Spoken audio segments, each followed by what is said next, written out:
So I'm Ben Ashby. I'm the Chief Investment Officer for Henderson Rowe. I am responsible for a chunk of your portfolio. Obviously, the algorithms in California are responsible for another chunk. We're both open to feedback, but I'm the only one that's not going to send a cyborg back through time to kill your ancestors if you send something unnice to them. Right, so we're just following up for anybody that's been here before. The last presentation was called We're Not Going to Get Fooled Again. And I just thought it'd be useful doing that kind of update about what we expected to happen, what has actually happened. Now, the quote there is from Ben Graham, and he was not only a famous investor in his own right, he was also the teacher of Warren Buffett, who is generally considered one of the world's best investors. And I think it's kind of useful because we've very much seen, to our opinion, the voting machine kind of behaviour over the last few months. But in the long term, we think the weighing's going to come through. Right, we've all had summer. So as usual, we like our usual behavioural thing because while we are AI, it's all about programming human kind of characteristics in terms of the computers, and that's an important part of our investment process. So classic thing for summer is obviously festivals. My kids passed their exams, they obviously disappeared, and here we've got a great festival kind of picture. Or is it? Because actually, when you look closely, it's actually 3 combine harvesters, not actually a whole bunch of people, and it's a whole bunch of crops that are about to get actually massacred. So please don't take that as foreshadowing for my presentation going forward, but I just thought that would be a useful thing. What are we about to see going forward in the market? Is it going to be festival time, or are we all going to be very happy, late summer, or is it time that actually we should think about harvesting things? Right, so there's 3 things that we're going to run through. Somebody called Bob Farrell's 10 rules. You'll be glad to hear I won't be going through all of them.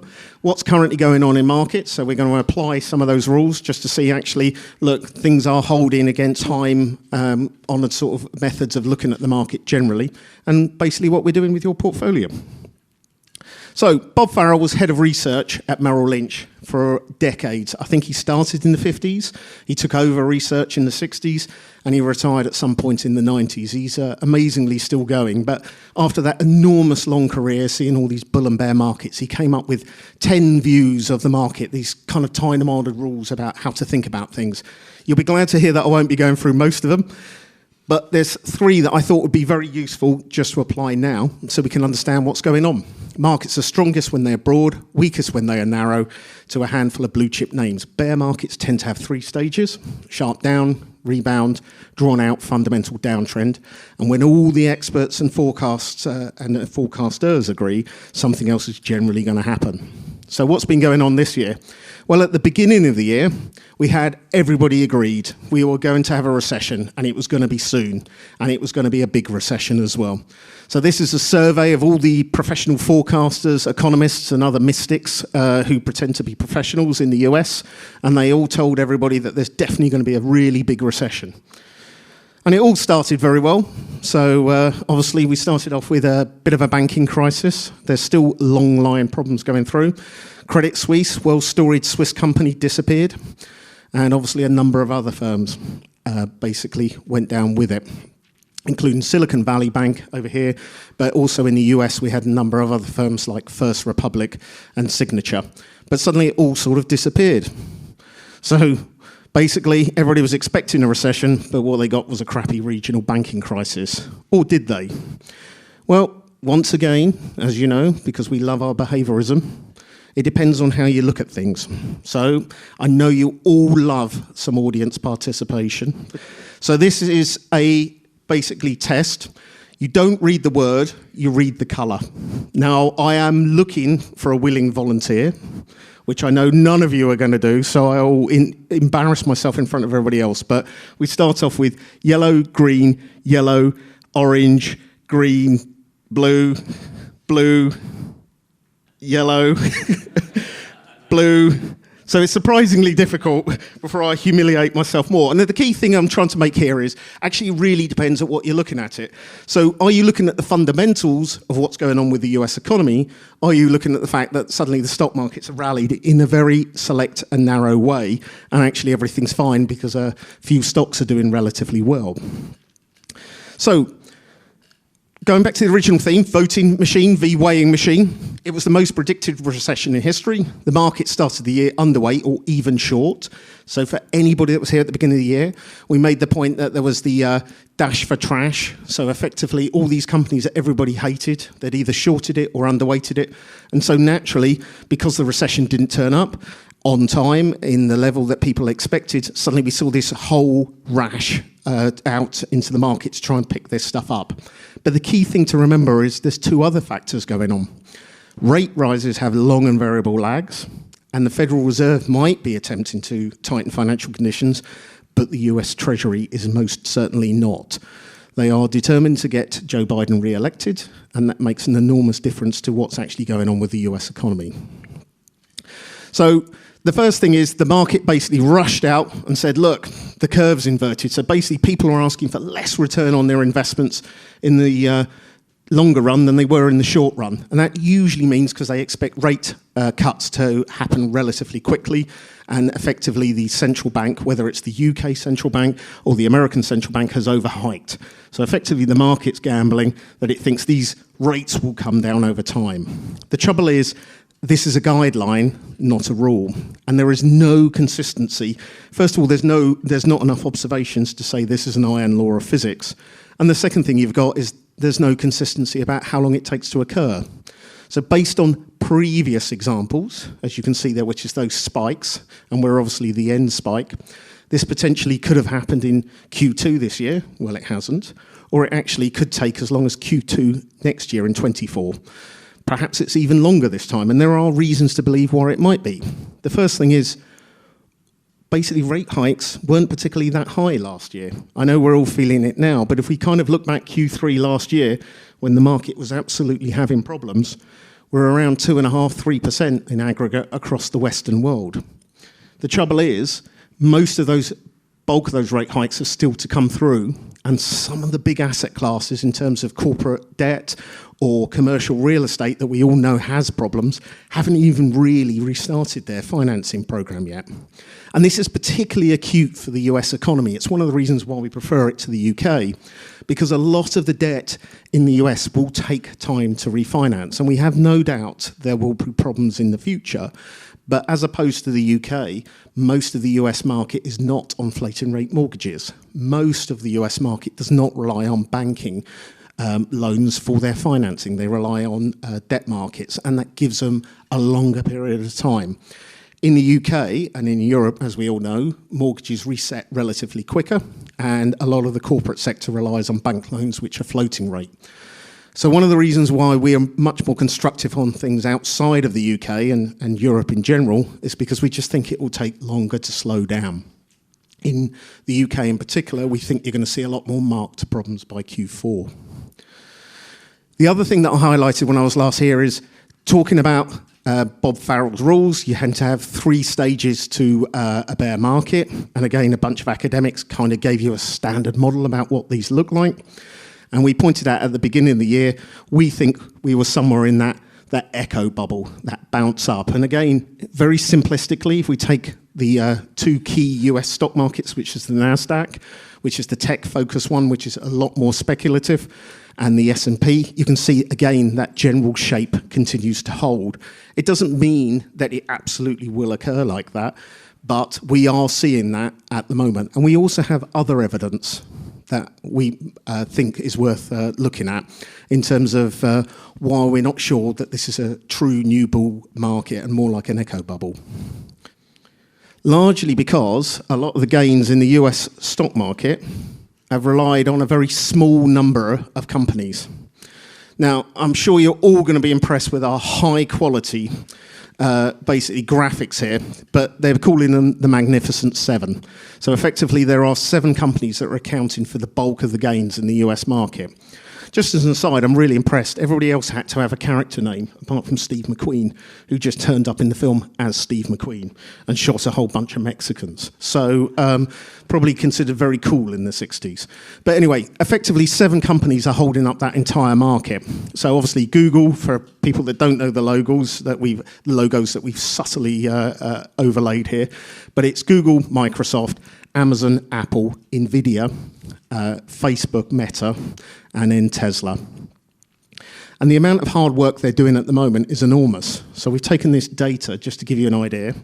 Unfortunately, we weren't able to update it to half year, but broadly, the US main stock market was up 11%. Those companies were up 53, but if you knocked out those seven companies, the other 493 companies at that point had generated 0 returns since the crash last year.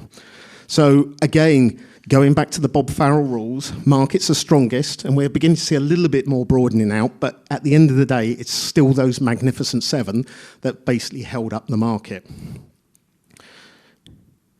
So it's beginning to look a little bit like that. So we've got the wider US market where you're beginning to see the higher rate hikes come through. You're beginning to see some kind of strain in terms of their earnings. You're beginning to see companies saying, oh, we beat it. We're up 5% this year compared to last year. Well, yeah, but inflation's 8.5%, so you're still down. So as we get a little bit of deceleration, we'll start to see the market beginning to realise that these fabulous companies might be doing quite well, but there's a growing pool of issues and problems in the wider US stock market. The other reason why we're a little bit concerned is not just because it's a narrow range of companies, but it's also the tech sector. And I, once again, love the behaviourism of this chart. The first thing is, does anybody know what the classic flaw is in this chart, or actually piece of genius marketing? Has anybody seen it before? Looks like an absolutely brilliant film, apart from The Guardian, who really did give it 2 stars. And they actually put it in the middle, so everybody thinks it's fine. But actually, when you look very carefully, it's flawed. And quite frankly, I rarely agree with The Guardian, but on this film, I certainly did. If these 2 came into your bar, assuming that they're not Tom Hardy, but it's the Cray brothers, you would be certainly very concerned because they've got they've got a record. You would be concerned about stuff that they've done in the past. There's a reputation. Well, it's absolutely no different with the US stock market. The tech sector has got a long history of basically doing odd things after a bust has occurred. Now, I'm not going to read this all out, but this was one of the key companies, tech companies of the early 2000s, just after the dot-com bust, and it was trading on 10 times revenues.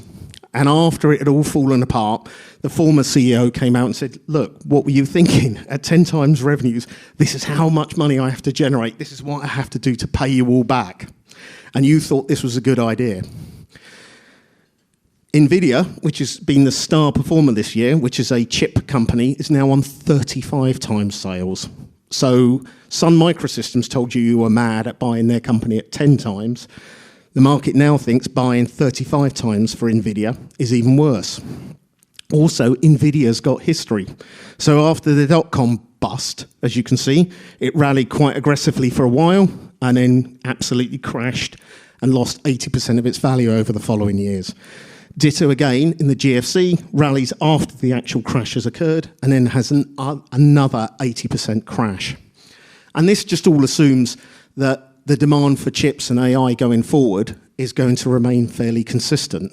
If I turn around to you and said that NVIDIA, 20% of its sales goes to one company, and that company is closely held by itself, and they've also been using structured financing to buy the chips off NVIDIA, you would be a little bit concerned about the accounting.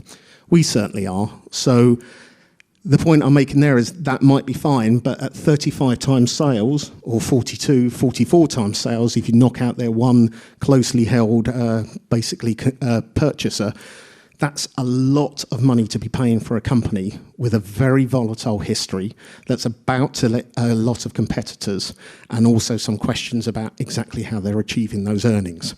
We love AI, but we're just not sure that these are anywhere close to the prices you should be paying for it. So what are the geniuses now thinking? Well, now the stock market's gone up.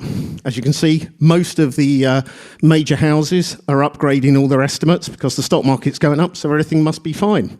And you can see when you look at the underlying investors, and I'm sure it has, it hasn't come out perfectly here, but once again, everybody's piling into technology because it's gone up and it's now really expensive, so therefore it must be a good idea. But things like energy and financials, understandably, but also materials have been sold off. And this is great for us as professional investors because actually the risk return, the cash flow, everything else of some of those companies that are currently out of fashion are fantastic. And given that we operate on a kind of probabilistic basis. That's a lot what the algos look for. We're a little bit concerned. We actually want to see this kind of dislocation occurring in markets because it means the risk return over the medium term is much more attractive to us than it would be trying to chase a top in a chip company with a dodgy history and possibly even more dodgy accounting. The other thing that's also distorted markets is Janet Yellen. So for the sharp-eyed people in the audience, you can see that it says Federal Reserve System, and she's obviously the US Treasury now, but literally this woman has just printed money ever since she's been in any position of power. She's printed money when she was at the Federal Reserve, and now she's the US Treasury Secretary, so they're equivalent of the Chancellor of Exchequer, and they're printing even more money. And the numbers they are printing is staggering. This is the US deficit. So this is how much more they are spending than they have money at the moment.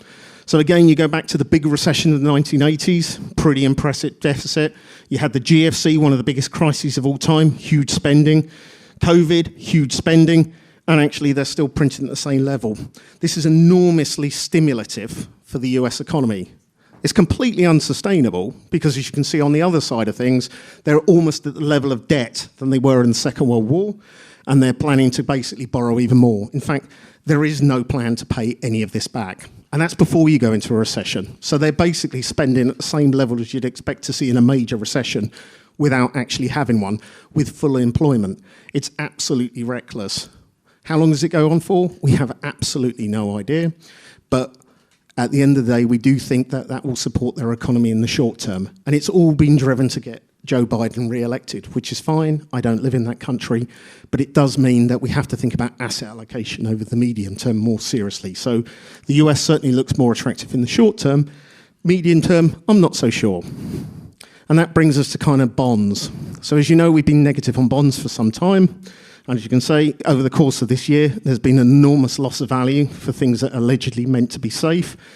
Even more unsafe if you owned a whole load of index-linked bonds. So anybody that put that in your portfolio literally didn't understand how they were priced.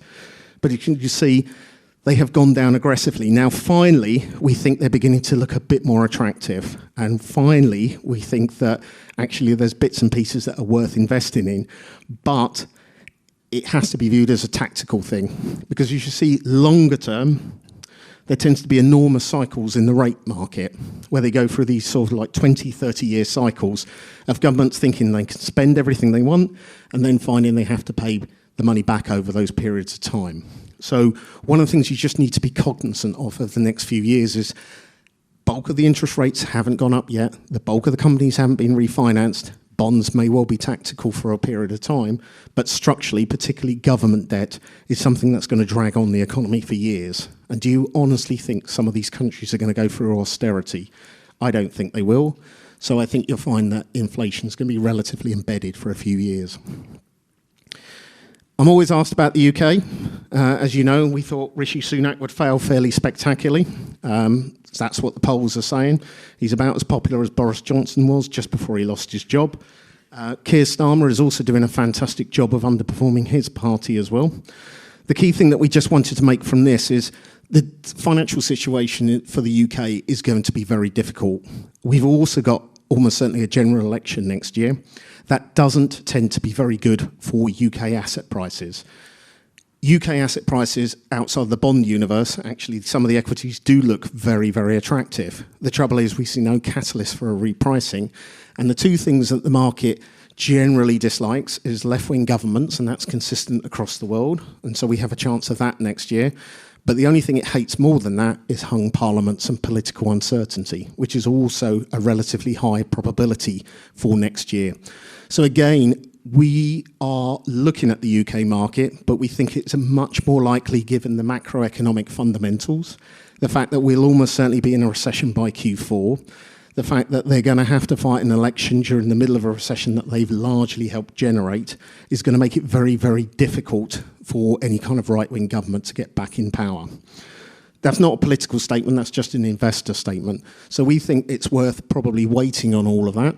And the other thing that you've got as well is waiting probably about another 6 months after that point just to see what happens. Whoever gets in power, they've got a tough job, because they are going to have to get the economy restarted. And that's probably going to mean a load of right-wing tactics, one way or the other, in terms of deregulation.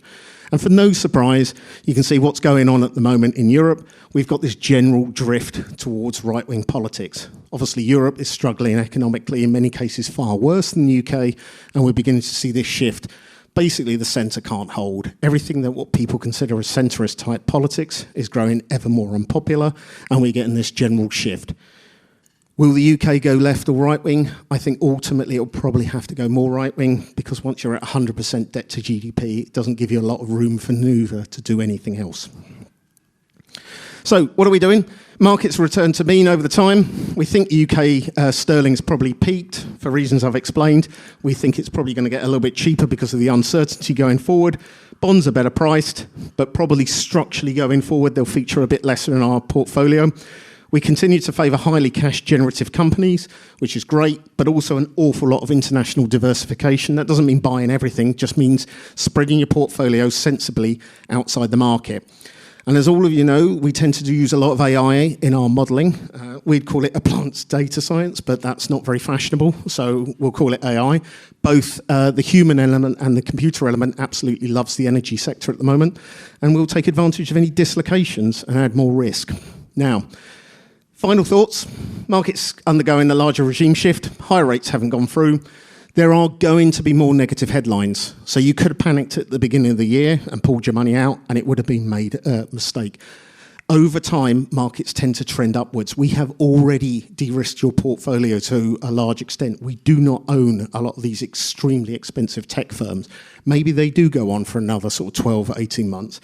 But to us, the risk return doesn't look great.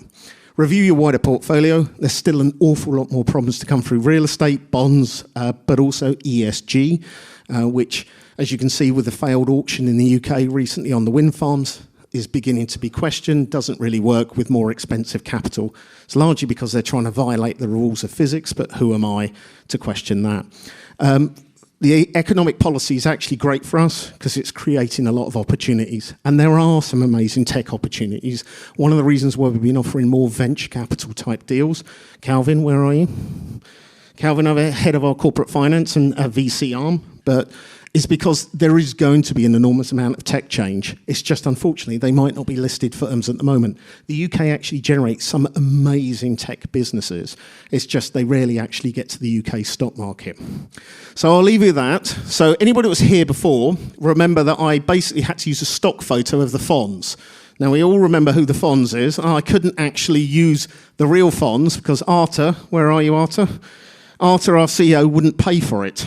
So I had to use a photo of a bloke who looked like the Fonz, pretending to be the Fonz, so I could get across this quite convoluted message of stay cool. So I thought, well, we're in AI, we can kind of improve on that. So I bring you the fusion of the Fonz and art, or the Fart T1000, as I like to call it. Yes, there you are. So our core message is stay cool like the Fonz. Art, do you want to turn up so anybody who doesn't know you? Look, the power of AI. So I didn't just do this for a cheap gag or to get back at my CEO. I also did it to make a kind of valid point, which is I could have paid for a message. I could have paid for a stock image. I could have paid for a really expensive stock image. This took me 5 minutes to put together. Probably about 2 if I wasn't giggling so much with childish glee.